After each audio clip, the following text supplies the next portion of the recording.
মাটি খুঁড়ে শ্রমে পুঁতেছিলে চারা, বলেছিলে গাছ ফল দিও। হাওয়া আর রোদ মেখে সারাদিন গাছ বলেছিল জল দিও।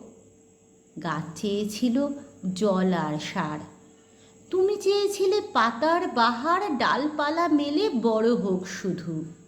বলেছিলে সেরা ফল দিও। গাছ বলেছিল জল দিও। জল দিয়েছিলে ঠিক ঠিক রোজ? সার পড়ল কি? নিয়েছিলে খোঁজ? মালি দেখেছিল পোকা ধরল কি শক্ত গুঁড়ির তলটিও? তোমার অসারে সার গেছে চুরি, খসে গেছে পাতা, ঝরে গেছে কুঁড়ি, ক্ষয়ে গেছে তার মূলটিও। গাছ বলেছিল জল দিও। কবি অনির্বাণ দত্তের কবিতা গাছ বলেছিল। পরিবেশ দিবসে আমার ছোট্ট নিবেদন।